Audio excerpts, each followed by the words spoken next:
ધોરણ 3 વિષય અંગ્રેજી અને એના એકમનું નામ છે યુનિટ 6 યુઝફુલ થિંગ્સ. તેના સ્વાધ્યાયન પોથી સોલ્યુશન માર્ગદર્શનમાં તમારું સ્વાગત છે. જોઈએ આપણે સ્વાધ્યાયન પોથી સોલ્યુશન માર્ગદર્શન એમાં એક્ટિવિટીઝ નંબર 1. અહીંયા આ અંગત યુટ્યુબ ચેનલની અંદર તમને અંગત વિચારો રજૂ થયેલા હોઈ શકે. તમે ફક્ત એનો માર્ગદર્શન માટે ઉપયોગ કરો. જ્યારે પણ પોતાની સ્વાધ્યાયન પોથી પૂર્ણ કરવા બેસો, લખવા બેસો, ત્યારે પોતાની સૂઝબૂછથી લખવાનો પ્રયત્ન કરો. અહીંયા તમને ફક્ત માર્ગદર્શન આપવાનો પ્રયત્ન કરવામાં આવ્યો છે. જોઈએ એક્ટિવિટીઝ નંબર 1નું માર્ગદર્શન કે આપેલા રાઇમ્સ વાંચો. એટલે કે અહીંયા જે કવિતા આપી છે એને વાંચવાની છે. જોઈ The sun is bright, it shine with light. The flowers bloom red, yellow, pink. એવી જ રીતે the birds sing sweet in the trees they meet. જોઈએ એમાં એક્ટિવિટીઝ નંબર 1ની અંદર બી. આપેલા શબ્દો માટે સમાન પ્રાસવાળા શબ્દો લખો, સરખા પ્રાસવાળા. તો જોઈએ આપણે અહીંયા આપણને આપેલું છે બ્રાઇટ તો લાઇટ, સ્વીટ તો મીટ, વિંગ તો સિંગ અને ફાસ્ટ તો લાસ્ટ. આગળ જોઈએ એક્ટિવિટીઝ નંબર 2. એક્ટિવિટીઝ નંબર 2ની અંદર સૂચના છે આપેલા ચિત્રો ધ્યાનથી જોઈ આપેલા પ્રશ્નના ઉદાહરણ મુજબ જવાબ આપો. અહીંયા આપણને ઉદાહરણ આપ્યું છે એક્ઝામ્પલ, એટલે રાઉન્ડ, રેડ અને સ્વીટ. બરાબર. હવે અહીં આપણે ઉદાહરણ જોઈએ તો એમાં નંબર 1માં જોઈએ vote is the colour of an apple? It is red. એકદમ ટૂંકમાં લખવાનું. રેડ આપેલું છે, તમારે ફક્ત ઇટ ઇઝ લગાવવાનું છે. Number 2 what is the shape of an apple? It is round. અને what is the taste of an apple? It is sweet. એટલે કે ઇટ ઇઝ લગાવી અને અહીંયા આપેલા ત્રણેય શબ્દોનો ઉપયોગ કરવાનો છે. જોઈએ આપણને અહીંયા પહેલું ચિત્ર આપેલું છે એ છે રિસેન્ટલ, બ્રાઉન એન્ડ વુડ. તો કીધું છે what is the colour of the door? It is brown. What is the shape of the door? It is rectangle. What is made? It is wood. આગળ જોઈએ નંબર 2. નંબર 2ની અંદર કીધું છે કે what is the colour of the ball? It is blue.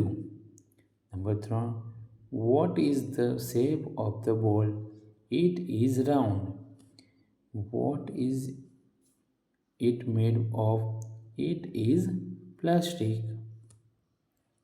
Number 3. Number 3ની અંદર આપ્યું છે એ મુજબ what is the colour of the board? It is black. What is the shape of the board? It is rectangle. What is it made of? It is wood. અહીંયા આપણને જે શબ્દો આપેલા છે એનો જ ઉપયોગ કરવાનો છે. આગળ જોઈએ નંબર 4. નંબર 4ની અંદર what is the colour of the clock? It is red. What is the shape of the clock? It is round. What is it made of? It is plastic. Activities number 3. Activities number 3ની અંદર સૂચના છે આપેલા વાક્યોને ધ્યાનથી વાંચો અને લાગુ પડતા ચિત્રો સાથે જોડો. તો અહીંયા પહેલું જે ચિત્ર છે એની વાત કરીએ તો it is round, it is yellow. Yellow એટલે આ રહ્યું હોટ, અહીંયા આવશે. નંબર 2 છે એ બુક છે જે અહીંયા આવશે. નંબર 3 છે એ વાત કરી છે સ્ક્વેર છે અને ગ્રીન છે એ અહીંયા આવશે. નંબર 4 છે એની અંદર કીધું છે કે તમે 3 હેન્ડ્સ છે એટલે કે 3 કાંટા છે અહીંયા. અને નંબર 5 છે એ આવશે ખુરશીમાં. આગળ જોઈએ એક્ટિવિટીઝ નંબર 4. એક્ટિવિટીઝ નંબર 4ની અંદર કીધું છે કે આપેલા ચિત્રોને લાગુ પડતા વાક્યો સાથે જોડો. તો અહીંયા જોઈએ આપણે તો અહીંયા જે ચિત્રો આપણે એને જોઈન્ટ કરીએ છીએ તો પહેલું જે વાક્ય છે એ અહીંયા જોઈન્ટ થશે, C walks with her tiger. ત્યાર પછી બીજું ચિત્ર છે અહીંયા લાગુ પડે છે, સી લવ્સ હર ટાઈગર. અને ત્રીજું જે છે એ અહીંયા લાગુ પડે છે, C runs with her tiger. આગળ જોઈએ તો એક્ટિવિટીઝ નંબર 5. એક્ટિવિટીઝ નંબર 5ની અંદર કીધું છે કે આપેલા ચિત્રો જુઓ, કૌંસમાં આપેલા યોગ્ય શબ્દ પસંદ કરી ખાલી જગ્યા પૂરો. તો અહીંયા ખાલી જગ્યાની અંદર ઇજ સચિન. સચિન એટલે છોકરો છે. જો છોકરો હોય તો હી આવે, એટલે આપણે પહેલી ખાલી જગ્યામાં હી લખીએ સી. અને છોકરા માટે હીજ વપરાય. શું વપરાય છે? હીજ. આ યાદ રાખવાનું. એટલે બીજી ખાલી જગ્યાની અંદર જવાબ આવશે he is with his Pat dog. આગળ જોઈએ તો નંબર 2. હમણાં કીધું એમ કે જો છોકરી હોય તો સી આવે, એટલે અહીંયા જવાબ શું આવશે? She is Shreya. કારણ કે અહીંયા ચિત્રમાં પણ આપણને જણાઈ રહ્યું છે કે છોકરી છે, અને એના માટે શું વાપરવાનું છે? હર. સી લાઇક્સ હર પેટ કેટ. નંબર 3. નંબર 3ની અંદર કીધું છે કે ધે આર સ્ટુડન્ટ્સ. વધારે છે એટલા માટે ધે આર ઇન ધેર વપરાય. જેમ હીઝ અને હર આવ્યું એમ ધે માટે ધેર વપરાય. Their uniform is blue. Their uniform is blue. Number 4. Number 4ની અંદર કીધું છે ઈટ. જ્યારે પપ્પી છે એટલા માટે.